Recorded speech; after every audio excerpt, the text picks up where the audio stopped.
Good morning, children. Today we are going to study new lesson sound.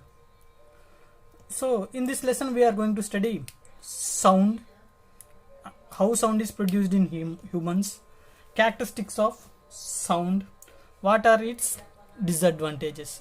About this we are going to study in this lesson. First, let's see sound. What is sound?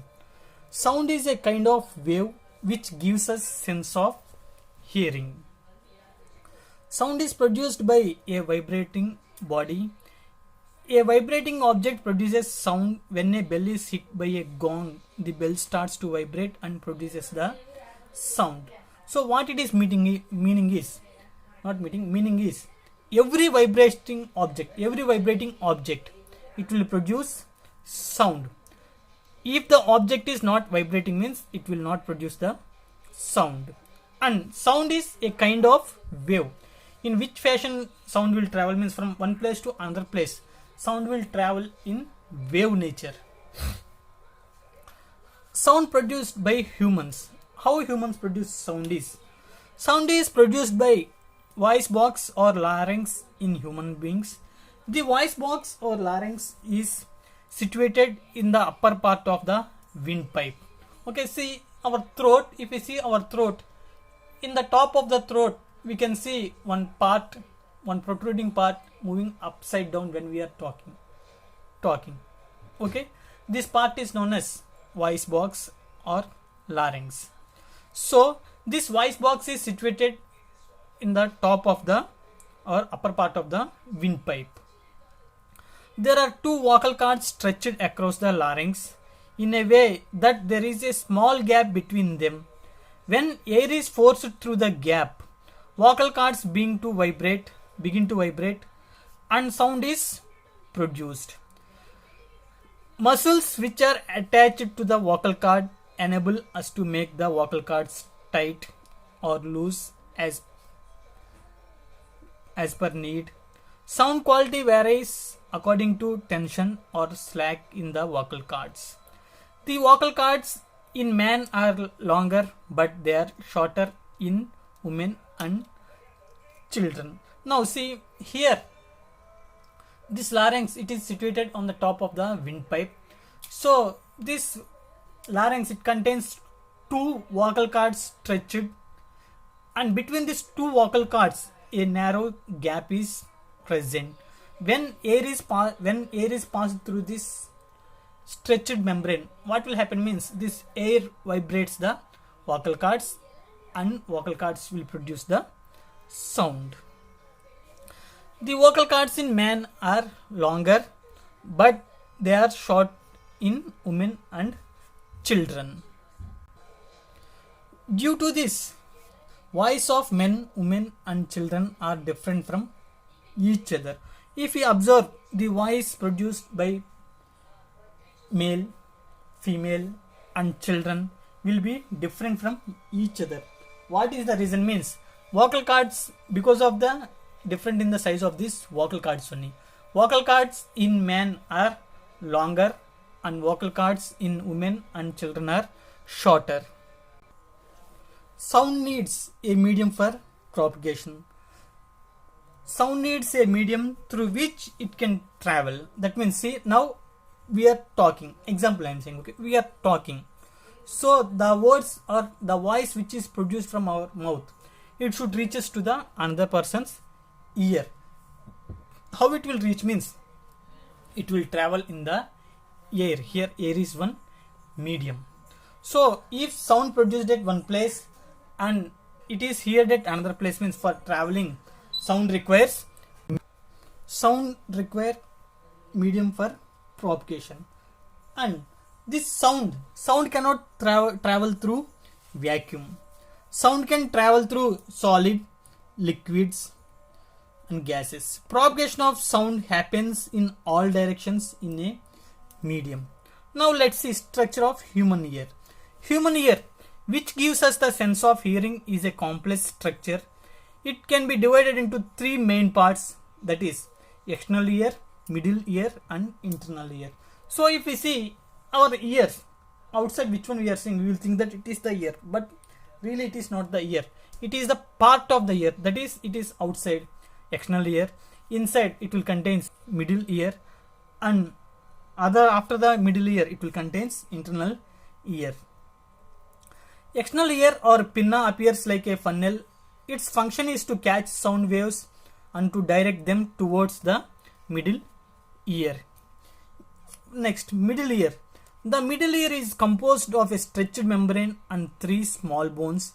The stretched membrane is called the eardrum and small bones are called bony ossicles. These are named sequentially from outside to inside as melons, incus and stapes. When sound wave comes to the middle ear, it vibrates in the eardrum. After that, sound waves are transferred from eardrum and these vibrations are transferred to the 3 bones. This is middle ear. Now let's see internal ear. The internal ear is composed of cochlea and semicircular canals. Vibrations from middle ear reach the cochlea. Signals from reaches to the brain and we hear the sound. Semicircular canals have no role in sense of hearing. Rather, they maintain the balance of the body. Vibration is called. So now coming to the characteristics of vibration. Vibration is also called oscillatory motion or oscillation. It has certain unique characteristics which follows. What are the characteristics is frequency, amplitude. These are the characters of a sound wave. So what is frequency? Number of oscillations in unit time is called frequency of oscillation, and frequency is expressed in hertz, symbol Hz. When an object is vibrating one time in a second, its frequency is 1 Hz. Next, coming to amplitude. Maximum displacement of a wave on either side from mean position is called amplitude. Thus, amplitude shows how far the vibrating object moves from the mean position. So here see, I am having diagram. That is, see, this line, it is indicating the normal. Okay, line X, it is indicating the normal. Okay, now sound is traveling in the, how sound travels? In the starting only we told sound will travel in wave fashion. Okay, now see here it is maximum. That means this is the mean position, X is mean, and on the top will be the maximum, downside will be the minimum. So from mean position on the both sides, maximum or minimum, both sides, either from mean to the maximum or to the minimum, is known as the amplitude. Okay, so here it is maximum, it is known as crest, and minimum is known as trough. Okay, this is one crest, second crest, third crest, first trough, second trough, like this it will go. Okay, now from mean position to the crest or mean position to the trough is known as the amplitude, and the distance between the two successive crests or two successive troughs is known as the wavelength.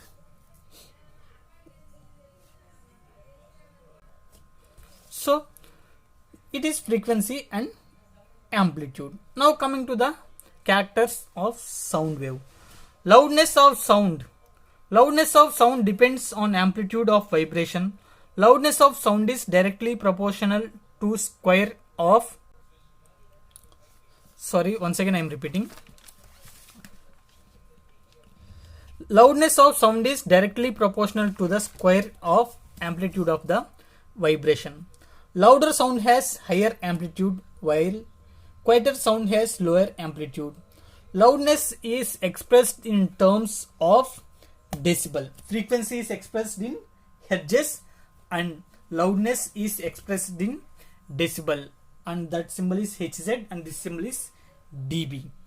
Loudness is loudness of some common sounds is in the following table. That is, see, sound loudness. Normal breathing loudness will be 10 decibels. Soft whisper at 5 meters, it will be 30 decibels. Normal conservation conversation, not conservation, conversation, it will be 60 decibels. Busy traffic sound will be loudness will be 70 decibels. Average factory will be loudness will be 80 decibels. The noise becomes physically painful above the 80 decibels. Pitch of sound. What is pitch of sound? Pitch of sound depends on frequency of vibration. A high pitched sound has high frequency, while a low pitched sound has low frequency. Children and women generally produces sound with high pitches. Audible and inaudible sounds. Human beings can hear sounds between frequencies is 20 Hz and to 20. Once again I am repeating, audible and inaudible sounds. Human beings can hear sounds between frequencies of 20 Hz and 20,000 Hz. This range of frequencies is called the hearing range of humans. The sound with frequencies below 20 Hz is called infrasound. On the other hand, the sound with frequencies above 20,000 Hz is called ultrasound. Noise and music. A sound which is pleasant to ears is called noise, but any unpleasant sound is called noise. Noise pollution. Presence of excess noise in environment is called noise pollution. Automobiles, factories, stone quarry, etc. are sources of noise pollutions. Effects of noise pollution. What are the effects of noise pollution? Continuous exposure to noise pollution can result in lack of sleep, hypertension, anxiety, and many other disorders. Noise pollution can also lead to partial loss of hearing in some cases. Now, what are the measures we should take to limit the noise pollution? Aircraft engines and automobile engines should be fitted with silencing devices. The muffler in a motorcycle is an example of such device. Factories should be relocated far from residential areas. Many factories from Delhi has been shifted to outskirts in the 90s. Trees should be planted along the roads because trees absorb noise. Sound barrier should be installed along flyovers. So these are the measures we should take to limit the noise pollution. Next, hearing impairment. So what is this hearing impairment is? Loss of hearing is called hearing impairment. It can be total or partial, but total hearing impairment is rare. Total hearing impairment is usually congenital, that is by birth. A person with hearing impairment can learn sign language to communicate each other. Hearing aids can be used by people who are suffering from partial hearing impairment. And this is the completion of our lesson, sound.